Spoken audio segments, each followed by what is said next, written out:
A couple weekends back, during a Dice Commando team Saturday tournament, I was able to get competitive reps in with my Gar Saxon Commander Pyre Relentless Advanced deck. Two things became clear. One, my deck was not optimized, and two, that pairing is really pretty decent, maybe even better than I thought it would be. A huge shout out to our channel members for supporting what we do here. If you want to get involved with the channel and the Dice Commando community, please consider joining as a channel member. Remember, these videos are only possible with your support. You can show that support with a like, a subscribe, and by leaving us a comment and sharing your feedback. Community first, and go Commando.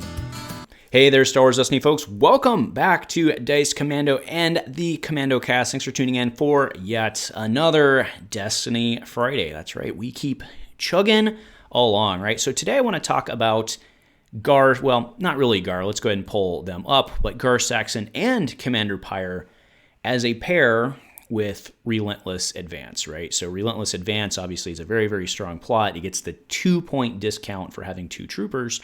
Now it leaves you with running one of these guys, non-elite.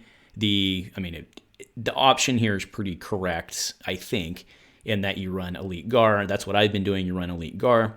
His dice are fantastic. And then you run Commander Pyre as single die. And it also forces interesting decisions because you're doing the battle. I mean, this is the whole battlefield swap thing. Commander Pyre, at 1 die, he keeps pinging every time you take the battlefield.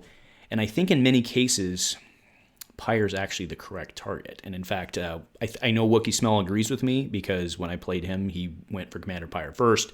That's what Clooney did as well, at least in those games. Now, it's very tempting because Gar's huge, but Pyre does his thing, right? Does his thing.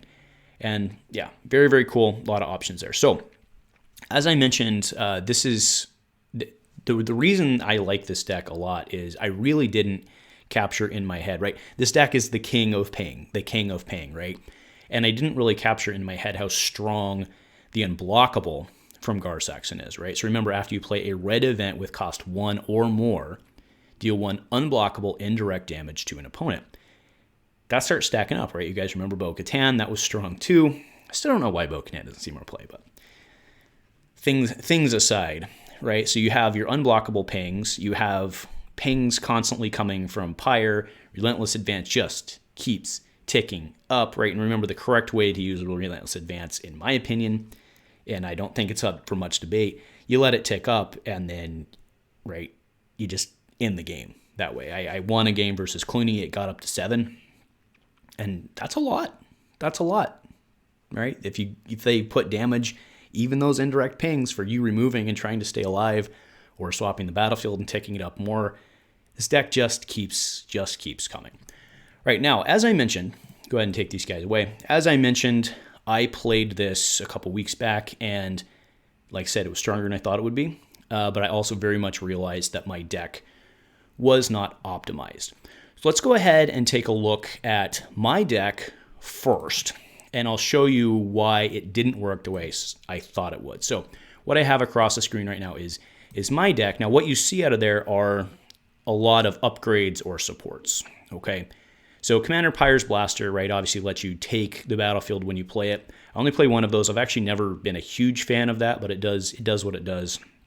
The DH-17 blaster pistol, the gray one, right? You are the gray baby blaster, you're absolutely playing, zero question, because they'll redeploy. Then there's the light repeating blaster, Riot Shield, and then the Westars. I think Westars, without question, you play. And then this light repeating blaster, remember that's the 3-drop that does things. That one is going to go out. Also, I was playing 2 of the Probe Droid. This is the Probe Droid from Hoth.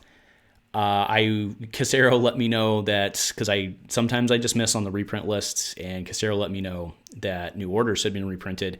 100% that's the correct answer. It doesn't ping Gar, but it just does what you need it to do immediately, instead of having to roll specials and all that stuff with XJ9. And then if you do get your battlefield, XJ9 is basically worthless, but you still put him out because he's one with their anyway. Yeah.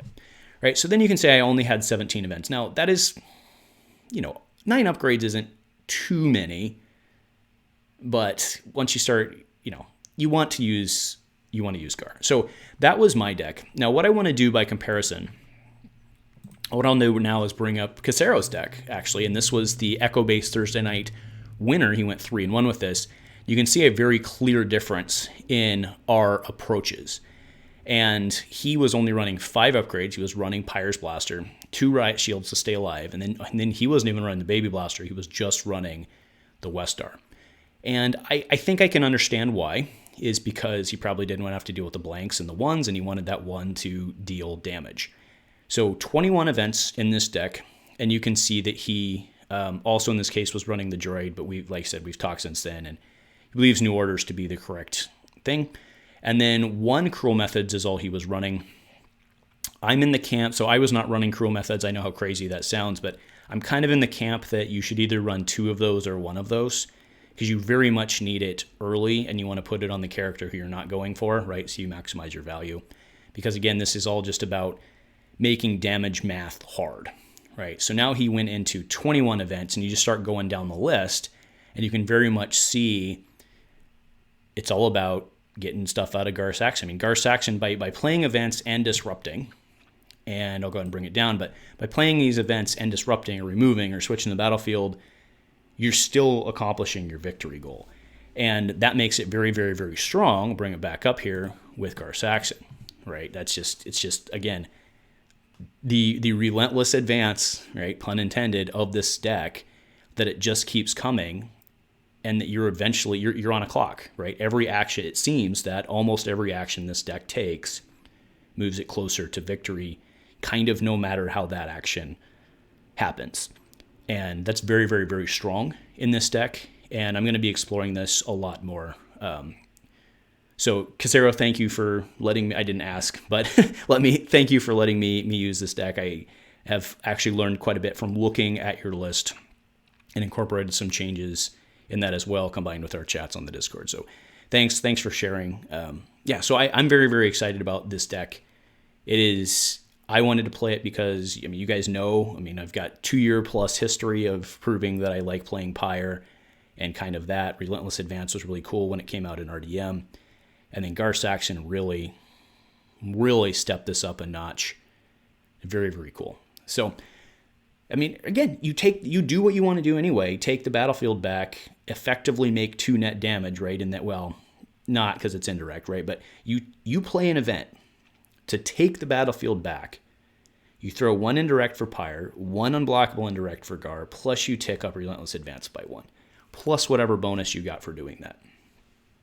That is crazy good value for just doing what you wanted to do anyway. Super awesome. Super strong deck, really worth looking at. I think once this one gets optimized, it's going to be very, very, very nice. Very nice. All right. Anyway, so that's it for today. Let me know if you guys have been playing with this. If you like it, if you don't like it, whatever you're thinking. Let me know. Keep rolling. Actually, who needs to roll? Just ping away, baby. Just keep pinging and go Commando.